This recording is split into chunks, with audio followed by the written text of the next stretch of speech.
Welcome to Tales by Tochi. Please don't forget to like, subscribe and turn on post notification because it will mean the whole world to me. Now let's get right into the story, brace yourself.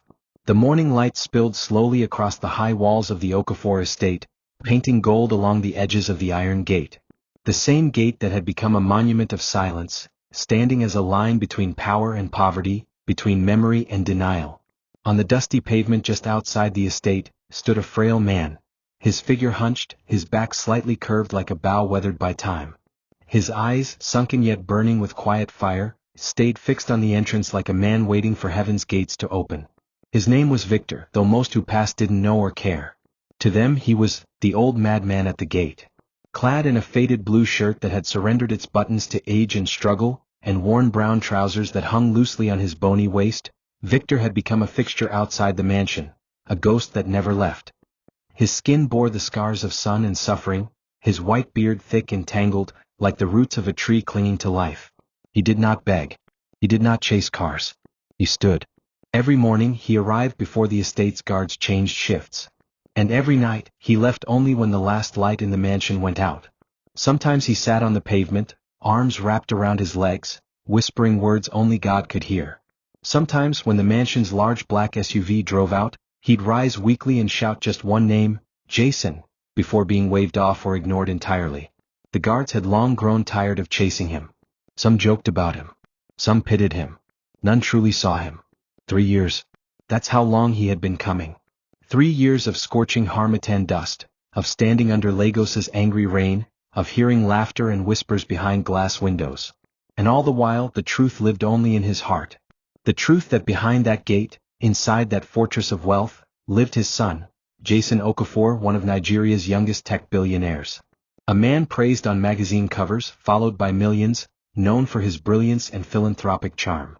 But not for his blood. Not for the man who gave him life. Victor had been telling anyone who would listen, "He's my son, my flesh, my blood." But the world had laughed. Who would believe such a story? A billionaire's father wandering like a madman? It was easier to dismiss him as delusional, easier to see him as a sad relic of the city. Yet in Victor's heart time had never moved on. He still remembered the day Jason was born, how he cried as he held that tiny bundle in his arms. How his wife Adaora had smiled at him with love and pride. That child had been his joy, his purpose. And though life had snatched everything else from him, wealth, respect, health, he had clung to that purpose. That need to see his son one more time. To tell him the truth. To give him what no one else could, a father's love and a dying man's story. But in those 3 years not once had Jason come out to him. Not once had anyone in the mansion confirmed his claims. Victor had grown weaker but not in spirit. Each morning he stood like a monument of endurance, a message written in flesh and grief that the past does not die quietly. He had come on days his body trembled from hunger, when his chest burned with pain, when the rain soaked his clothes until he coughed blood. He had slept in hospital corridors, in roadside gutters, under broken-down kiosks. And still the next morning he was back, standing, waiting. On some days the guards mocked him openly. "Oga, your Sunday inside ABI? Why no gree come out since 2019? They would laugh, slapping their knees, but Victor never argued. His heart had learned long ago that truth and time walk together. And he believed deeply that one day the gate would open not for a car or a delivery van, but for a son looking for the father he never knew. What Victor didn't know was that destiny was watching, quietly weaving a thread through suffering and silence. And very soon, the gate he had waited at for years would become the very place where the world would gather to witness a story that money could never buy. Behind the towering walls and the intimidating black gate, Jason Okafor's life moved at a pace only the wealthy understood. His mornings began with a routine prepared by staff. Imported coffee from Colombia, a protein-rich breakfast assembled by his French-trained chef, and a full briefing from his personal assistant on business meetings, PR strategies and investment opportunities. At 35, Jason had achieved what most only dreamt of. A multi-billion naira tech empire under his belt, international recognition, luxury cars in his garage, and the kind of influence that made government officials treat him with quiet reverence. He was the face of modern African innovation, a living symbol of brilliance born from hard work, or so the public thought. Few knew the shadows that clouded his past, or the silence that lived in the space where a father should have been. He had been told stories as a child, that his biological father had abandoned him and his mother when he was barely 2, a selfish man who chose alcohol over family, who had fled when hardship came knocking. Jason never questioned it. Chief Odenigbo, his mother's second husband, raised him with discipline and opportunity. The chief had been his role model, his true father, or at least that's what he believed. Despite his wealth and acclaim, Jason rarely spoke about his early childhood. He had no memory of the man who fathered him, no pictures, no birthday cards, no fingerprints on his young life. As he matured, the emptiness became a silent partner in his success. He poured himself into work, always needing to prove that he was more than his beginnings, more than the shame whispered about behind closed doors. He built from scratch, fueled by a fire that he never fully understood, a fire that often made him restless, emotionally distant, and suspicious of people's intentions. His relationship with Adaora, his mother, was complicated. She had raised him in luxury, provided the best education, and never once allowed anyone to speak of his real father. Any time he had asked, even as a child, her response was cold and final. "That man is dead to us." Over time, Jason learned not to ask. And so, when he occasionally saw the old man standing outside the gate, tired, wrinkled, staring like a forgotten statue, he didn't give it much thought.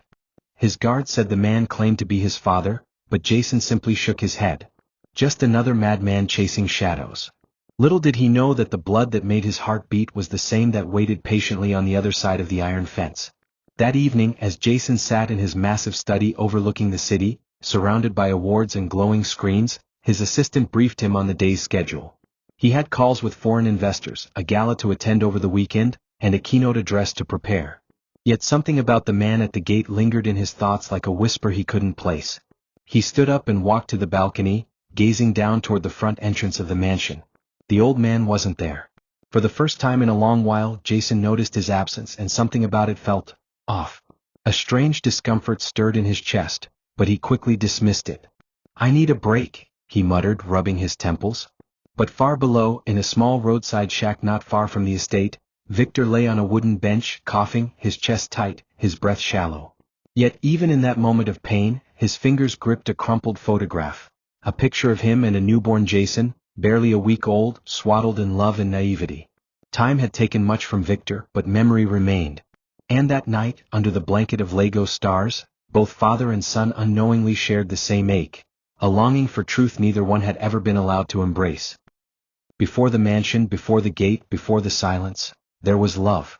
A young Victor stood in the middle of a cramped university cafeteria, eyes locked with a spirited woman who challenged his thoughts and corrected his grammar.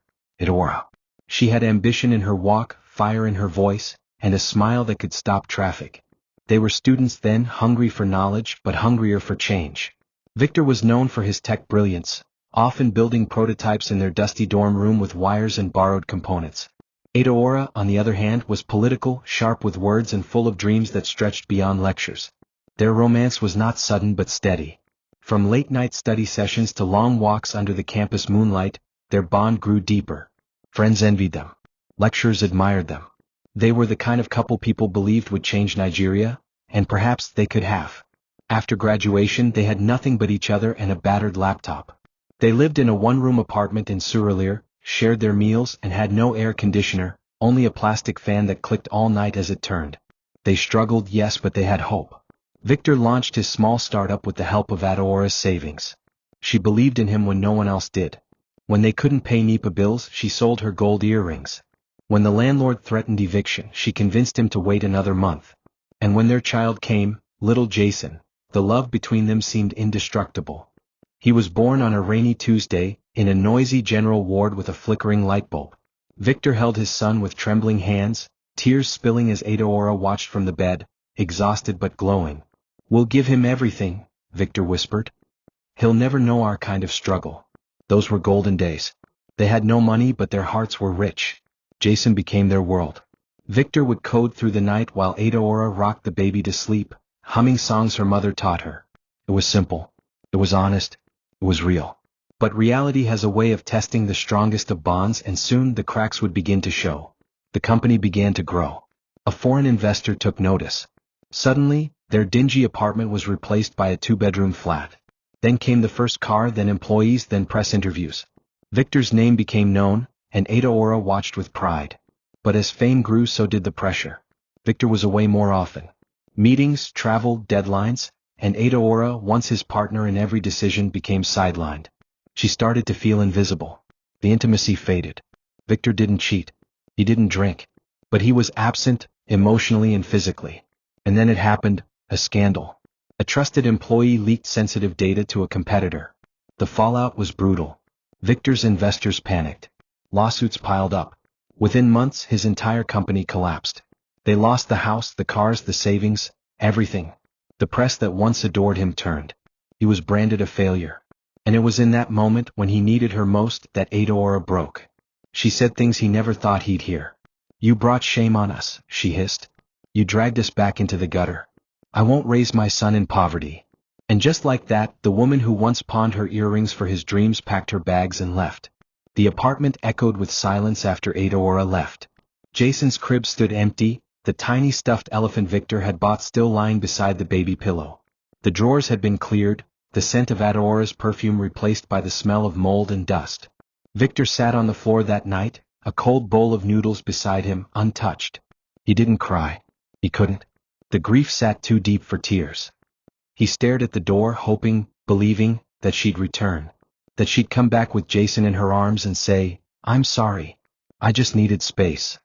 But morning came and the silence remained. He tried to call. Her number was disconnected. Her family refused to speak to him. Friends turned their backs, unwilling to get involved. 1 week became 1 month. Still no word. Victor sank into despair. He stopped working. He stopped bathing. The man who once spoke on panels now struggled to string a sentence together. All he had left was the photograph, him holding Jason wrapped in a blue blanket. He carried that photo everywhere like a talisman against madness. Eventually Victor tried to fight back. He hired a lawyer, cheap and inexperienced, and attempted to locate his son. But Chief Odenigbo had influence. Restraining orders were filed. Accusations of harassment filled court documents. Victor was labeled a threat, a danger to the child. When he appeared at Jason's school once, he was thrown to the ground by security, arrested, and humiliated in front of children. "You're a nobody," the officer had said. "You want money, old man? He's not yours anymore." Those words pierced deeper than any knife. In a world that once applauded his brilliance, he had become invisible. The shame kept him awake at night. The sickness, undiagnosed back then, began to stir in his lungs. But he didn't care. Every breath was pain, but not as painful as knowing his son would grow up believing lies. He wrote letters, hundreds of them.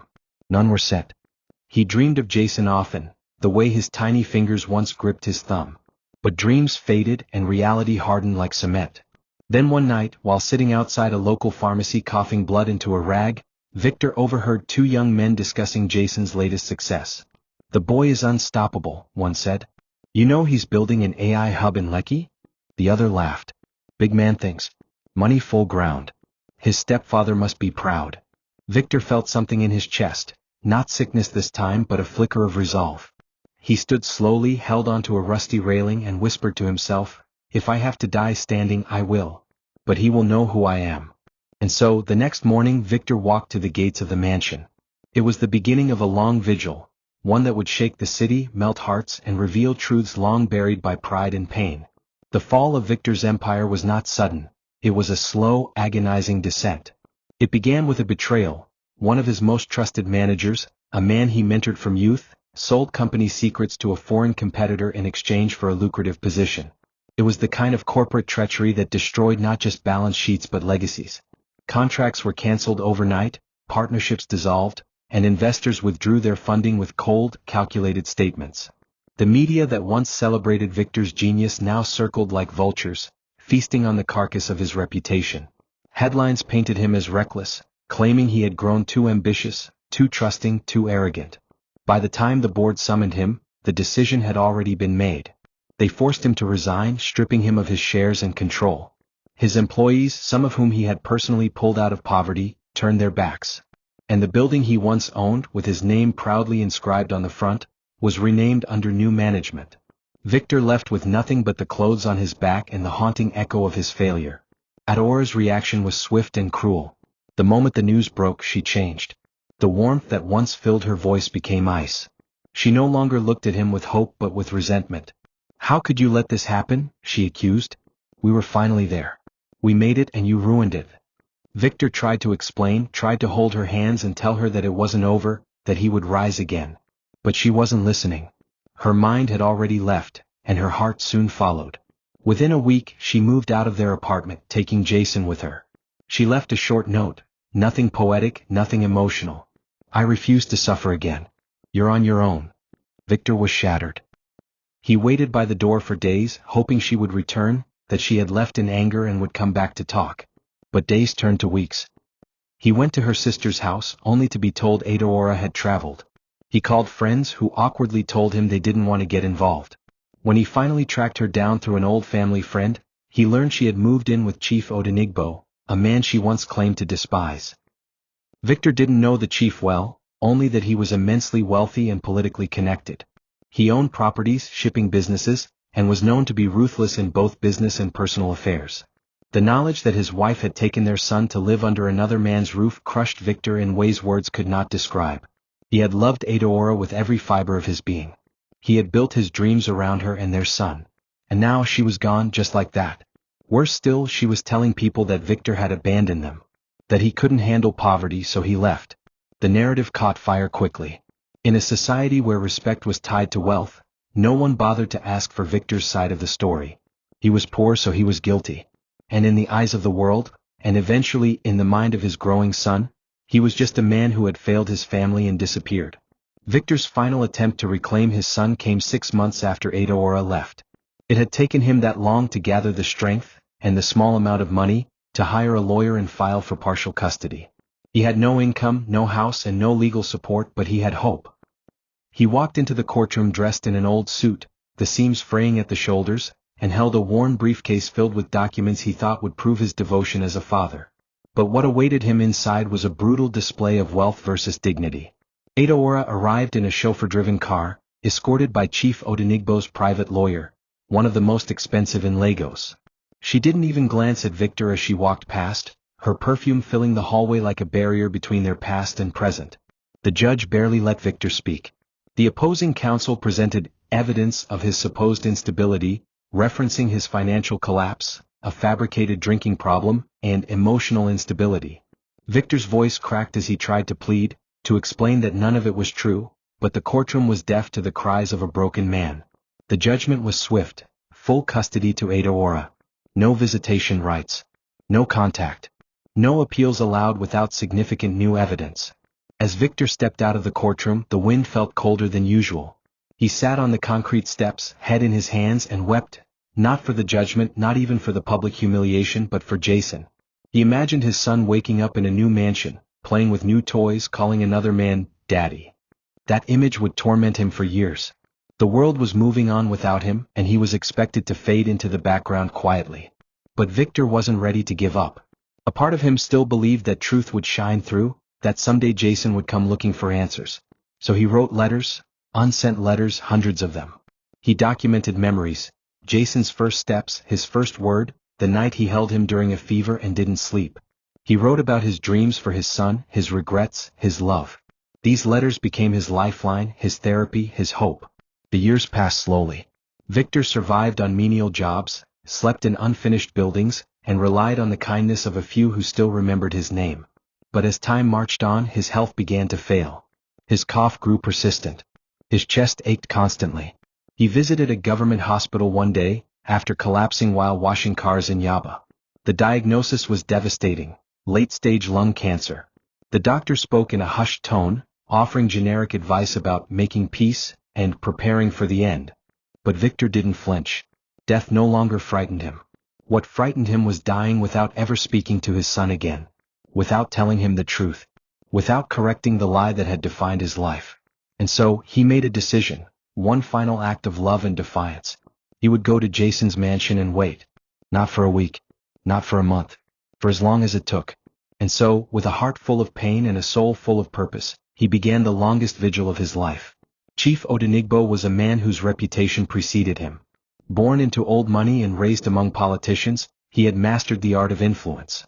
He had never failed at anything, not in business, not in negotiation, not in control. And when Adaora became part of his world, it was not out of love but out of conquest. He had seen her once at a private event, beautiful, proud, angry at life. She spoke boldly about betrayal and men who fail. She intrigued him. And when he learned of her situation, a woman with a child and a disgraced husband, he saw opportunity. He offered her stability, protection, and the promise that her child would never know lack. Adeora accepted, not entirely out of greed but out of fear. She had loved Victor once, deeply, but her pride had been wounded beyond repair. She couldn't bear to return to a life of hustling and hardship. Chief Odenigbo offered her a world where no one would laugh at her again. But everything came with a price. And in her case, the price was complete silence about Jason's real father. The chief made it clear from the beginning. Jason would take his name, attend the best schools, and one day inherit part of his empire. But there would be no confusion about paternity. That man is gone, he told Adeora. Let him stay gone. Any attempt by Victor to reach out was swiftly dealt with. Lawyers were on standby, threats were issued, even school security was given Victor's picture and instructed to call the police if he appeared. Adeora, for her part, buried her guilt. She told herself it was best for Jason, that Victor, with his failures and poverty, had nothing to offer. She taught Jason to call the chief Dad, and when he asked about his biological father, she fed him lies crafted by bitterness. He left us. He chose himself over us. You're better off without him. And Jason believed it. Why wouldn't he? He had everything: toys, love, protection, opportunity. The chief treated him well, provided every advantage. Jason excelled in school, became head boy in secondary school, earned international scholarships, and eventually launched his first startup in his early 20s. He became everything Victor dreamed he would, but without Victor. And yet, despite all the luxury and privilege, something always lingered in Jason's heart, a quiet ache he could never explain. It came in waves, during father-son days at school when classmates talked about their family histories, or when he saw other children playing with men who looked just like them. He'd look into the mirror sometimes and wonder why he didn't resemble the chief. Why his eyes didn't match, why his walk felt different. He asked Adeora once and she became so cold, so angry that he never asked again. He buried the questions. He focused on his career. He became a tech mogul, building apps and platforms that changed lives. By his early 30s he was a national sensation. And when he moved into the mansion that Victor would one day stand before, he believed he had everything: success, respect, power. But behind the tinted windows, behind the smile that graced magazine covers, was a man searching for something. He didn't know what it was, not yet. But soon he would discover that the past never dies, it simply waits. Sometimes just outside your gate. Victor's decision to approach his son's school had not been made lightly. It was the final desperate act of a man pushed to the edge, clinging to the smallest hope that seeing his son, even from a distance, might offer some sliver of connection. He had prepared for weeks, timing his appearance during what he assumed would be break period at the elite school Jason attended. He had no plan to cause a scene. He merely wanted to stand across the road and catch a glimpse of the boy who now bore another man's name. But the world does not reward desperation. A security guard noticed Victor's worn-out appearance, his hunched shoulders, his tattered shoes, and grew suspicious. Within minutes, Victor was surrounded by 3 guards who shoved him against the fence, questioning his presence. He pleaded, stammering the words, "My son. I only wanted to see my son." But they did not listen. The moment he mentioned Jason's name, everything escalated. Police were called, and when they arrived, they treated him like a criminal. With rough hands and no questions asked, they cuffed him and threw him into the back of a van. The ride to the station was long and humiliating, and the only sound Victor could hear above the clattering tires was the slow breaking of his spirit. At the police station, Victor sat on a cold bench, bruised from the arrest, blood dried at the corner of his mouth. The officers jeered and laughed, calling him a madman, a beggar looking for handouts from a rich boy. He tried to speak, to explain who he was, but his voice was too weak to compete with their mockery. Eventually, an officer handed him a blank statement sheet and said, "Write down your confession. Attempted extortion, trespassing, impersonation. That's what they're calling it." Victor's hands trembled as he took the paper. He didn't write anything. He simply stared at it, the words blurring as tears gathered in his eyes. Hours passed. No one came to see him. No lawyer. No friend. No one believed him. In a dusty corner of the station, Victor curled himself into a fetal position, his spirit battered more than his body. For 3 days he remained in custody, fed twice a day with cold beans and shouted at like an animal. Finally, an overworked public defender processed his release after declaring there was no substantial evidence of intent to harm. Victor was told to never return to the school, and his name was officially blacklisted from the institution. He stepped out of the station with swollen knees, limping through the busy Lagos street like a ghost. But even in that moment, defeated and humiliated, a whisper in his soul told him it wasn't over. Back in his small shack behind a rundown barbershop in Mushin, Victor sat under a flickering bulb and took out the photograph again, the only one he had of Jason as a baby. His fingers brushed the edges like a priest handling scripture. His son's tiny smile stared up at him, unaware of the world's cruelty. It was that smile that had sustained him through the collapse of his company, through Adora's betrayal, through courtroom injustice, and now through the hands of a police force that saw him as nothing. But Victor's resilience had not yet broken completely. He began to write again, new letters, but these ones were not meant to be mailed. They were a record, a testimony. He wrote of the day Jason was born, of how he rocked him to sleep when he had a fever, of the day he first said Papa. He wrote of the dreams he had, the empire he built, the crash he endured. He wrote of the pain of watching his wife walk away and the loneliness that wrapped itself around him every night. The letters filled notebook after notebook, and Victor stored them in an old tin box under his bed. One day, he whispered to himself, he will read these. One day he will know. What Victor didn't yet know was that time, though slow, was finally beginning to move in his favor. Jason Okafor's memory of his early childhood was fragmented, like a dream half remembered after waking. He recalled vague sensations, a man's arms holding him tightly during thunderstorms, a warm baritone voice humming lullabies late into the night, a little elephant stuffed toy he used to chew on until the fabric wore out. But those memories were like smoke, shapeless, fading with each passing year. When he tried to ask his mother about those early days, she would shut the door on the conversation. Your real father abandoned us, she would say. He was a coward. He didn't love us enough to stay. And over time, Jason accepted that story. Children often believe what they are told, especially when the teller is their only source of truth. Chief Odenigbo filled the gap. He was strict, yes, but generous. He paid for Jason's schooling, introduced him to elite networks, and made sure he lacked nothing. The chief never claimed to be Jason's biological father, but he didn't need to. In public, he acted the part with flawless precision, and Jason, conditioned by privilege and surrounded by admiration, had no reason to dig deeper. In his teen years, Jason began to craft an identity built on reinvention.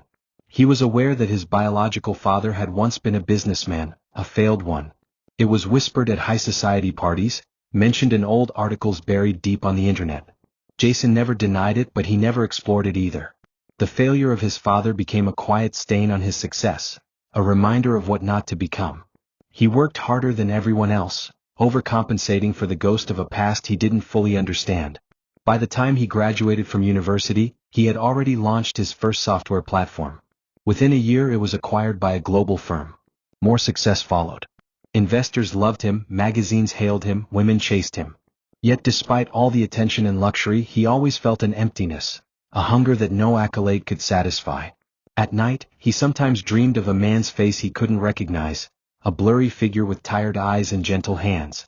And each time he woke up in sweat, heart pounding with confusion. He'd pour himself a drink and stare into the mirror, trying to silence the questions that refused to stay buried. The first time Jason noticed the old man at the gate, he was returning from a business meeting. It was late and the streetlights cast long shadows. The man stood motionless, eyes trained on the mansion like he was guarding something sacred. Jason had asked the guard, "Who is that?" And the man chuckled, "One old beggar who claims to be your father. He comes every day. Says he won't leave until you see him."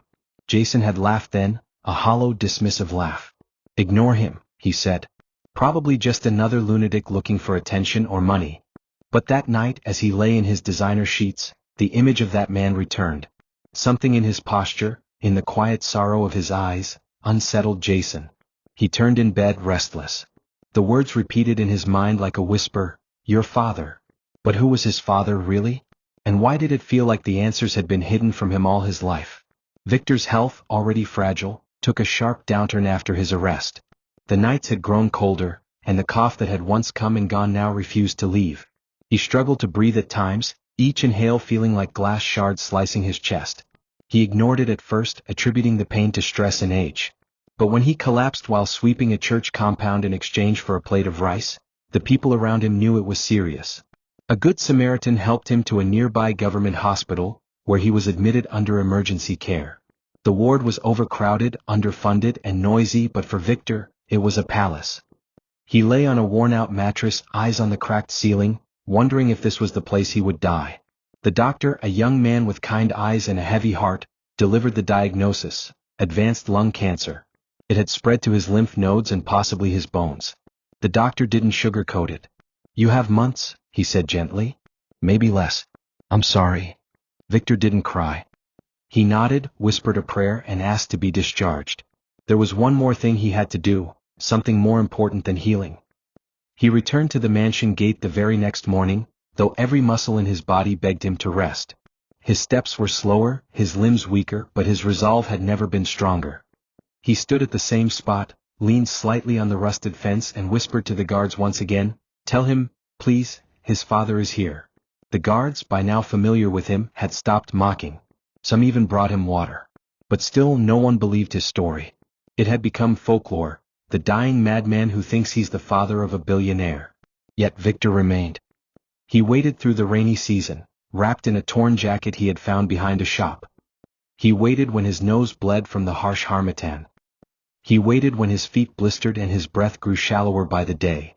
Each evening, as cars came and went from the mansion, Victor watched, hoping that Jason would look out the window and feel something, anything. But time is strange. It doesn't always reward persistence immediately. One fateful day, as Jason prepared to travel abroad for a conference, he collapsed at the airport lounge. He was rushed to the same hospital Victor had visited weeks before. The diagnosis was shocking. A rare autoimmune condition had triggered a severe blood complication. His blood type, AB negative, was extremely rare, and he urgently needed a donor to survive. The doctors sent out alerts, called every donor registry in Lagos, and contacted family members. But no one matched. Not Adaora. Not Chief Odenigbo. No friends. No associates. The doctors panicked. The media began reporting on the crisis. Tech billionaire Jason Okafor battles for his life. What they didn't know was that the answer to their prayers was standing right outside a gate, coughing, frail, and still waiting for the chance to be seen. When Victor stepped out of the hospital with his diagnosis echoing in his ears, it was not fear that filled him but a strange, fierce peace. He had always known that life was fragile. His downfall, abandonment, and poverty had taught him that. But hearing the words, "You have months to live," clarified everything. He no longer had the illusion of time.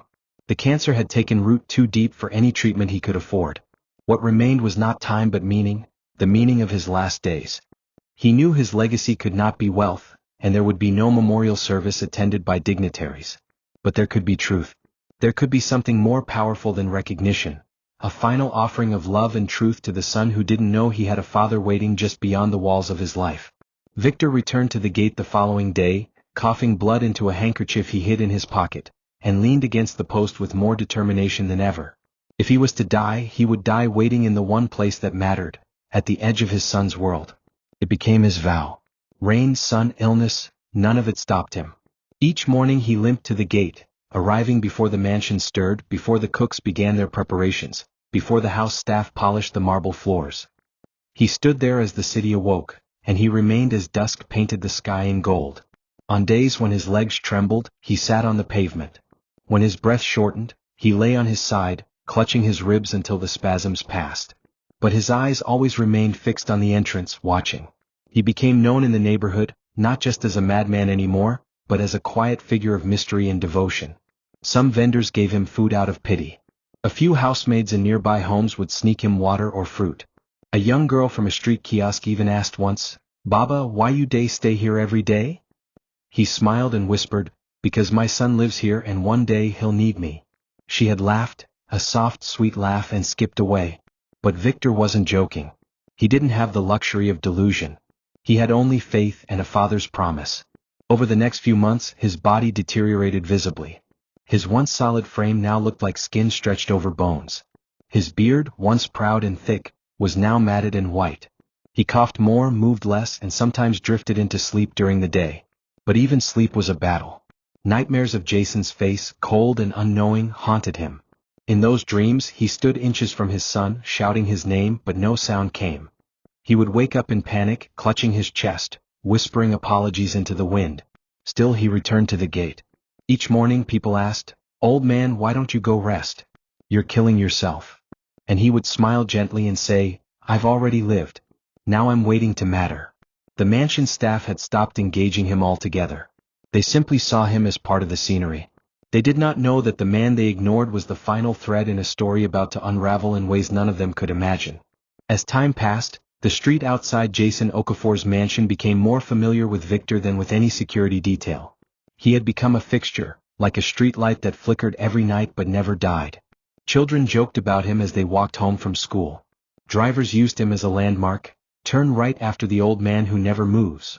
He became something of an urban myth, the ragged man with watery eyes who claimed to be the father of one of Africa's richest tech moguls.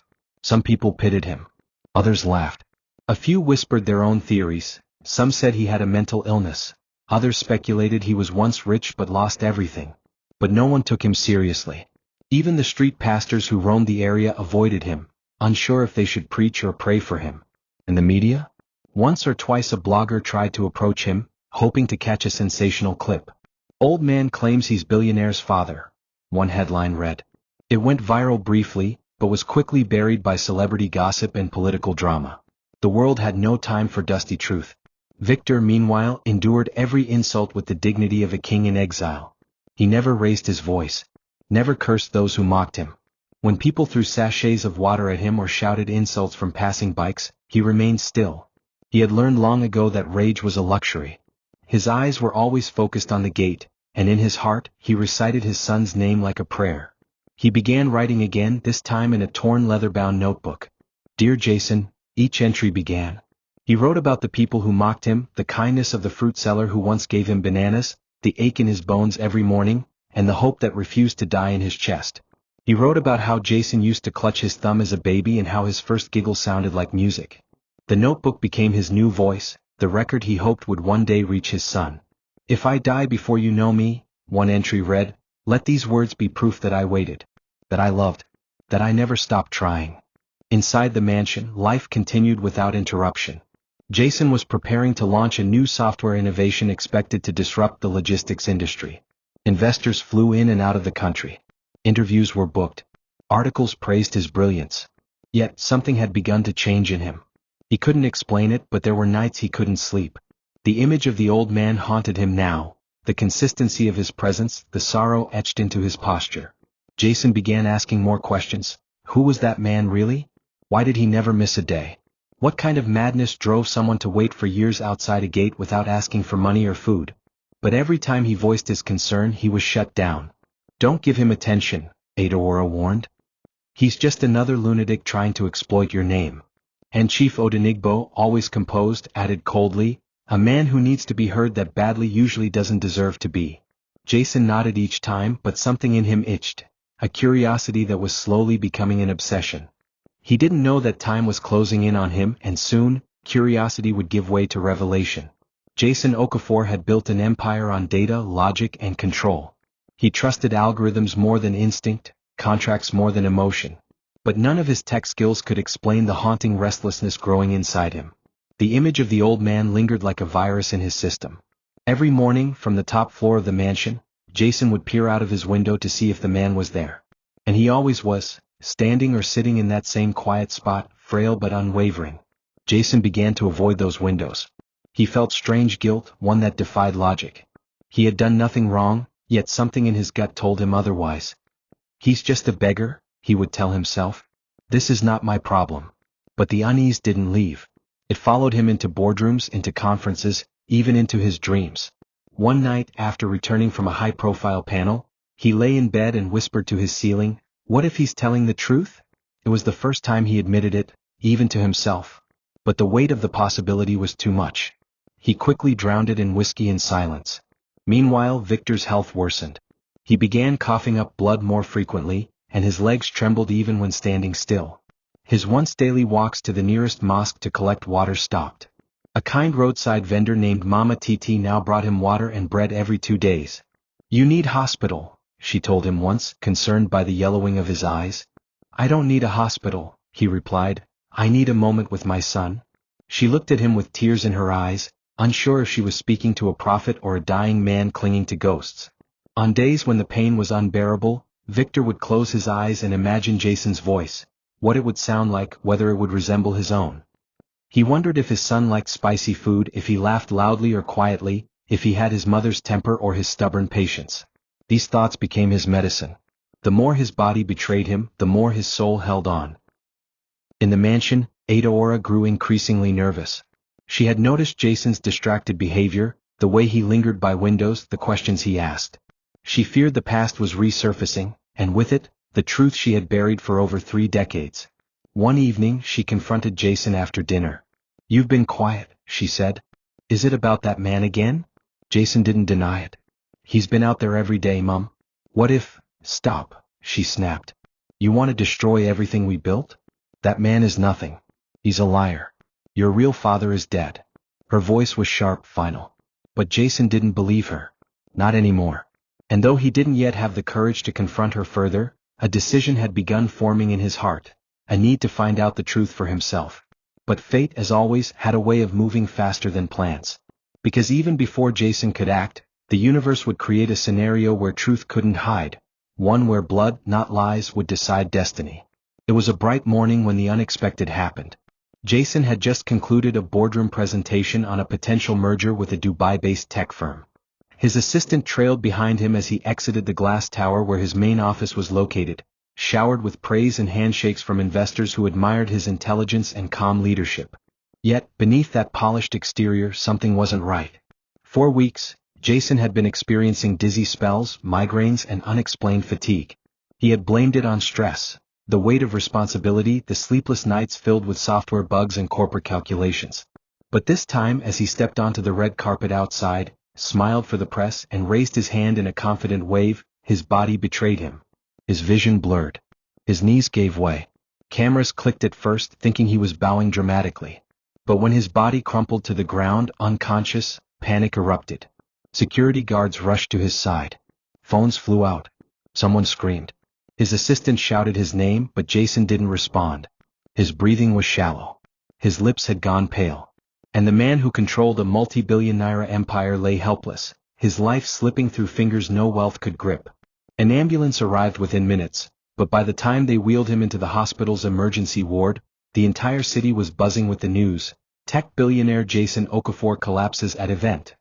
Headlines flashed across screens, social media went wild, and speculation ran rampant. Some thought it was a heart attack. Others suspected poisoning. But the doctors, after urgent blood work and advanced testing, discovered something far more complex. Jason had a rare autoimmune condition that had gone undetected for years. It had silently attacked his system, compromising his red blood cells. Immediate treatment was necessary. He required an urgent blood transfusion to stabilize his oxygen levels, but there was a problem. Jason's blood type was AB negative, one of the rarest in the world. The hospital searched through its registry. Nothing. They contacted major hospitals in Lagos, then Port Harcourt, Abuja. Still nothing. His family members were tested. Adaora, Chief Odenigbo, even extended relatives. None matched. Time was slipping. The head doctor, in a private meeting with Adaora, said softly, "If we don't find a donor in 48 hours, he may not survive." For the first time in years, Adaora's world spun. Her son, the center of her pride, was dying, and she could do nothing to stop it.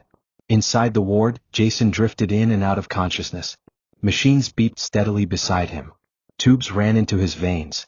His face looked pale, almost boyish in its vulnerability. Adaora sat beside his bed, whispering empty promises. "You'll be okay, baby. Mummy is here." But her hands trembled. She could see that time was slipping through the cracks of her carefully constructed world. Doctors began a citywide alert for emergency AB-negative donors, offering incentives for immediate testing. Blood banks were flooded with volunteers, but none were compatible. The hospital's chief surgeon finally went live on national television with a plea. "We need an AB-negative donor immediately for a critical patient. Please report to Lagos City Hospital."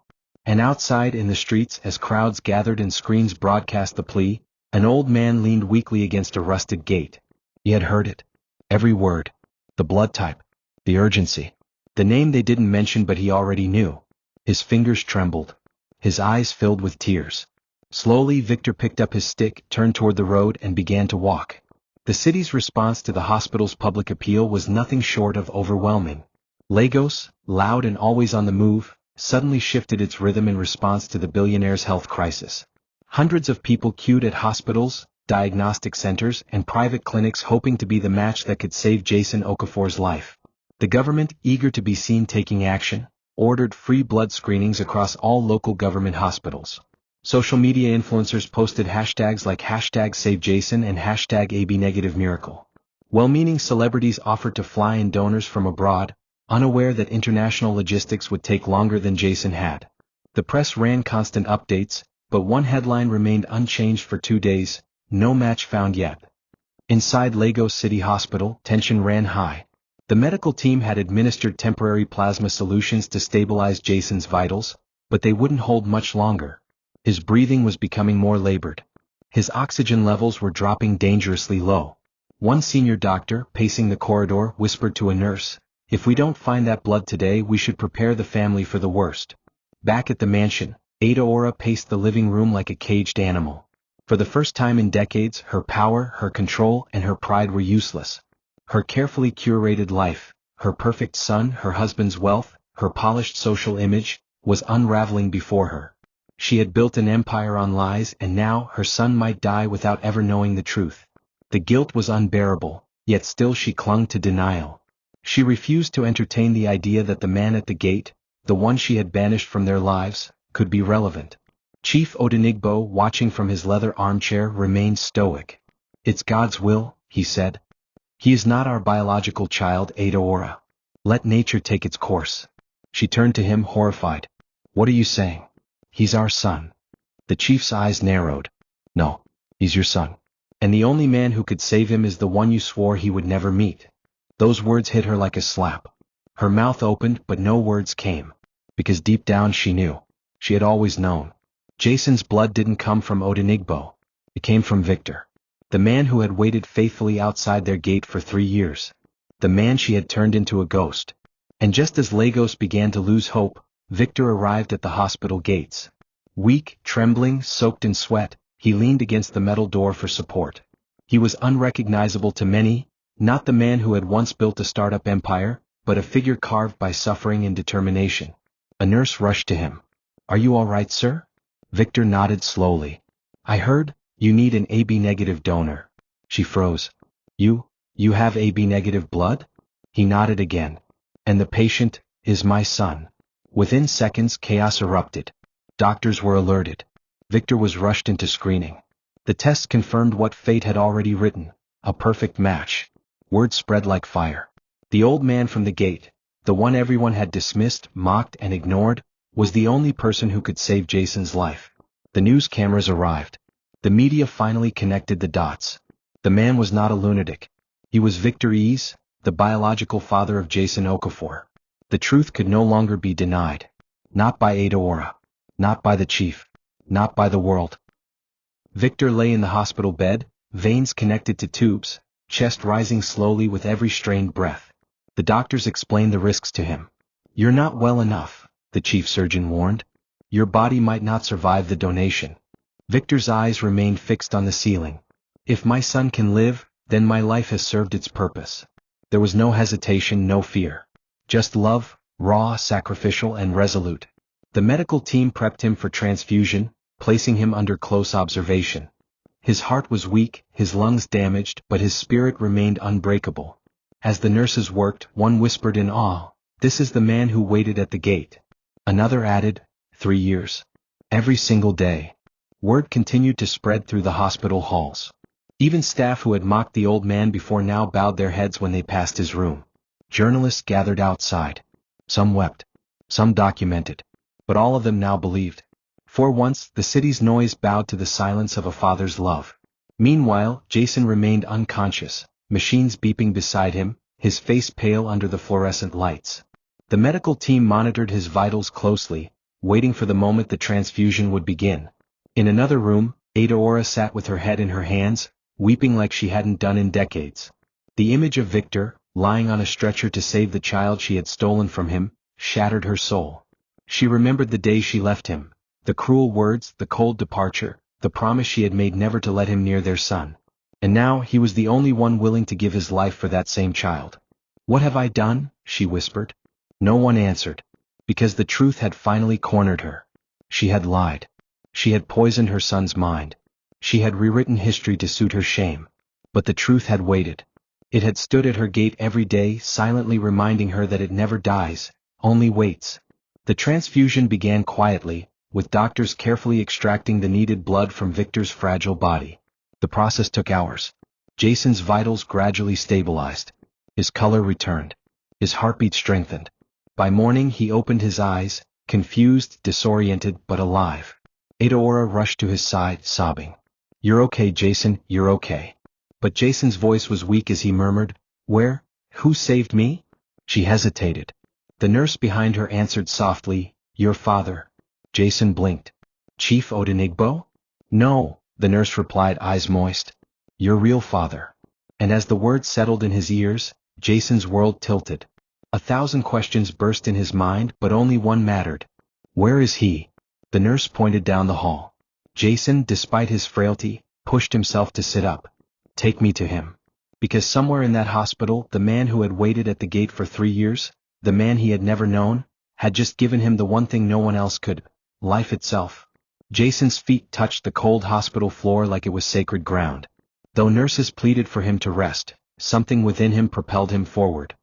He clutched the four-pole for support as he staggered down the hallway, each step fueled by the urgency of a question that had haunted him since childhood. "Who is my real father?" The nurse guiding him hesitated at the final door. "He's resting," she whispered, her voice caught between reverence and sorrow. Jason nodded and pushed the door open slowly. There, lying motionless on the bed, was Victor, pale, frail, and hooked up to machines that beeped with quiet finality. For a moment, Jason stood frozen. He had seen this man before, countless times from the window of his mansion, always thinking he was just a beggar. But now the truth was undeniable. This was the man whose blood now coursed through his veins. The man whose silent presence had stood vigil at his gate for years. Jason moved closer, chest tight, throat burning. "Sir," he whispered, unsure what to call him. Are you my?" His voice cracked. Victor stirred faintly, eyelids fluttering like worn-out curtains in a tired breeze. His eyes opened, and when they met Jason's, something unspoken passed between them. Recognition beyond memory, a connection deeper than biology. He smiled weakly, eyes glistening. "You're awake," he rasped. "Thank God." Jason fell to his knees beside the bed, overwhelmed. "Why?" he asked. "Why did you do it? Why didn't you tell me all these years?" Victor's voice was barely audible, but every word felt like it had been waiting a lifetime to be heard. "I tried, son. I came every day. But your mother, your stepfather, they made sure I could never reach you." He paused to catch his breath, then added, "I didn't want anything from you. I just wanted you to know who you are, who I am." Jason wept, not from sadness but from the unbearable weight of lost time. The lies, the years of absence, the unknown man outside the gate, it all rushed in like a flood. And in that moment, titles didn't matter. Billionaire or beggar, none of it could erase the truth in Victor's veins. "You're my father," Jason whispered, gripping his hand. "And I'm sorry it took me so long to see you." They spoke for hours, or rather Victor did, while Jason listened like a child meeting a part of himself he never knew was missing. Victor spoke of Adaora before the bitterness, of the nights he rocked baby Jason to sleep, of the downfall that led to their separation. He didn't blame her, not entirely, but he painted a picture of love lost to pride and misfortune. Jason couldn't believe it at first. "She told me you abandoned us," he said. Victor smiled sadly. "That's the story people prefer. It's easier to believe the poor man left than that he was pushed away." Jason wept harder. The world that once felt so stable beneath his feet now trembled under the weight of truth. But in the center of that chaos was a strange peace, the knowledge that he wasn't alone, that someone had loved him deeply, silently, sacrificially. And as Jason sat beside his father's hospital bed, holding his weathered hand, he vowed that Victor would never be alone again. The hospital became a sanctuary in the days that followed. Jason refused to leave his father's side. He had the best private doctors flown in, moved Victor to a VIP ward, and made sure he received every possible comfort. But no amount of luxury could undo the damage years of hardship and untreated cancer had done. Victor's condition continued to decline. His body was failing, slowly, peacefully, almost as if it had completed its mission and was ready to rest. But his spirit grew stronger. Each morning, he woke to see Jason smiling at him, sometimes feeding him breakfast, sometimes reading from the journals he had left behind. The notebooks, filled with handwritten letters, became a lifeline between father and son. Jason read them aloud, his voice breaking with every page. "This one says you watched me sleep from the doorway when I was a baby," he said one evening, laughing through tears. "You called me your miracle." Victor smiled faintly. "You still are." They no longer needed DNA tests or interviews to prove their bond. It lived in their eyes, in the rhythm of their laughter, in the quiet understanding that blood had always known what lies had tried to hide. The media caught wind of the story and soon the entire country was talking. "The gate man was his father all along," screamed headlines. Interviews were requested. Politicians reached out.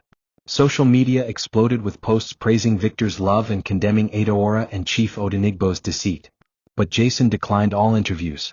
"This is not for the world," he told his assistant. "This is between me and my father."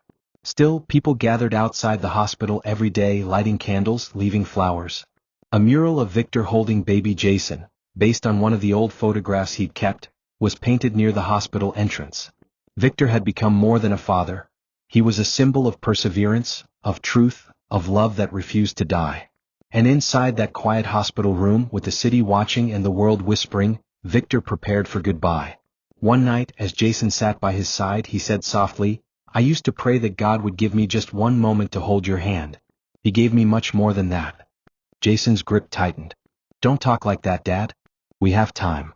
But Victor only smiled, a man who had made peace with eternity. That same night, Victor asked Jason to promise him one thing. "Don't let my life be forgotten," he whispered. "Tell the world that I waited. Not because I was stubborn but because I loved. Tell fathers who are pushed away not to give up.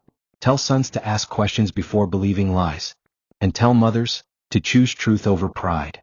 Jason nodded, tears spilling freely now. "I will. I swear I will." Victor looked at him for a long time, memorizing the face that had once been a baby in his arms.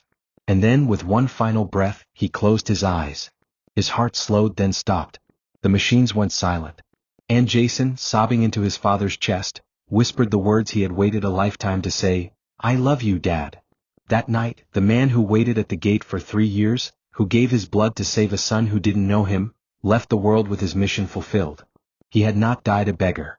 He died a father, recognized, honored, and loved. The funeral was unlike any Lagos had seen in years. A procession of mourners, rich, poor, young, old, marched behind a simple white coffin adorned with the inscription, "Victor Ease, the man who waited." Jason spared no expense, but he kept the ceremony modest as his father would have wanted. He spoke at the burial not as a tech billionaire but as a son.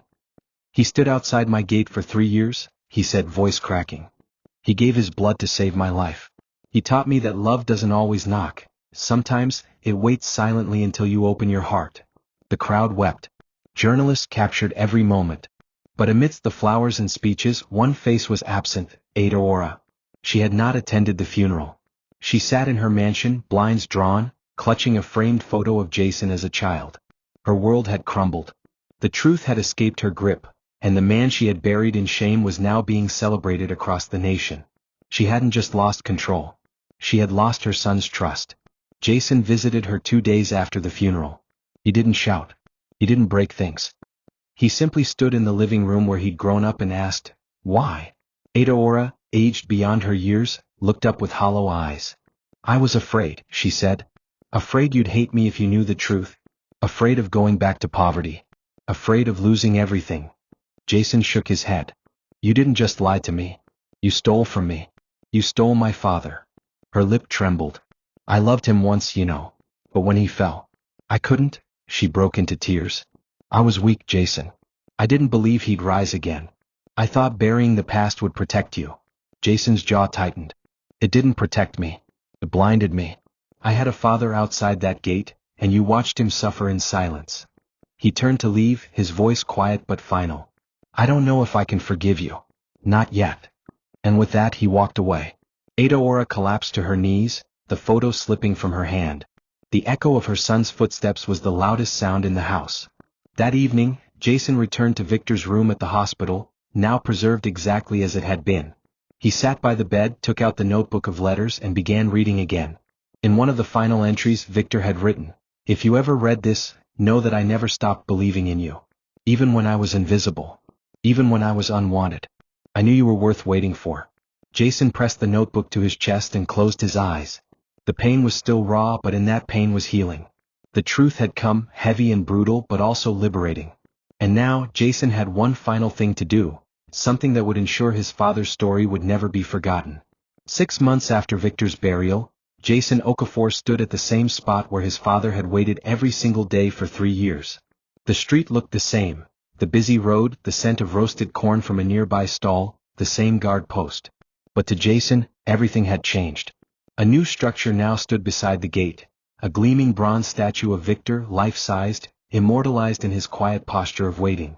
In his hand was the leather-bound notebook, carved into metal. At the base of the statue were words that brought tears to many eyes. He waited. He loved. He gave. Passers-by paused to take pictures. Parents told their children the story, and even strangers left flowers and candles at the foot of the statue. But this was not just for public spectacle. It was part of something much bigger. Jason had used his wealth and influence to launch the Victor Foundation, a non-profit organization dedicated to supporting estranged fathers, displaced families, and children caught in the web of broken homes. In his father's name, he created something that would heal the kind of wounds that had once nearly destroyed them. The launch event was held in Lagos Civic Center and was attended by some of the most powerful figures in Africa. But it wasn't the governors or CEOs that mattered that day, it was the men who showed up in worn clothes with eyes full of stories they hadn't told anyone in years. Fathers who had lost contact with their children. Children who never knew their real dads. Single mothers, young and old, who now regretted choices made in fear. Jason stood on stage and shared everything. The lies, the truth, the silence, the pain, and most of all, the miracle of reconnection. My father was poor when he died, he said, voice steady but filled with emotion. But he died richer than any man I've ever met. He taught me that love doesn't give up. That truth doesn't need permission to stand. And that waiting for someone you love is never foolish. The crowd stood in thunderous applause. Journalists wept. Men hugged their sons. Women bowed their heads. And in that moment, Victor's story stopped being about one man. It became a lesson for a nation. Jason never moved back into the mansion. Instead, he converted part of it into the Victor Ease Memorial Center, a safe space where families could reunite, get counseling, and write letters to estranged loved ones, just like his father had done. He began annual blood donation drives in Victor's name, focusing on rare blood types. Every year on the anniversary of his father's death, Jason would return to the gate, lay a single white rose by the statue, and spend 1 hour sitting beside it in silence. When reporters once asked why he did it, he replied, "Because I want to remember how love waited. So I'll wait too, to keep it alive." He never spoke to Chief Odenigbo again. Adaora, humbled and alone, eventually began attending the foundation's events. She stood at the back of the crowd, never asked for recognition, but always wept when Victor's story was told. And Jason, once a boy without a father, now became a father to others, teaching a generation that no gate is too high to reach across, no lie too strong to outlast love, and no wait too long when the heart is willing. Victor may have died with little in his pockets, but his legacy outlived wealth, power, and status. He was remembered not for what he had, but for what he gave. And the man the world once mocked, dismissed, and ignored became a legend not because he conquered the world, but because he stood, broken yet unshaken, outside the gate of his son's heart until it finally opened. In the end, the man at the gate was not just a father. He was a mirror for all who had been abandoned, all who had been lied to, and all who had waited to be seen. His story taught the world that sometimes, the greatest act of love is simply staying, even when the world tells you to walk away. And because of that, he lives forever. Not just in the statue, not just in the foundation, but in every soul that chooses to forgive, to return, to believe, and to love without condition. The gate is still there. But now it's always open. Thank you for watching this video. What did you learn from this story? Drop it in the comments. Please make sure you like, comment, and subscribe to my YouTube channel Tales by Tochi for more.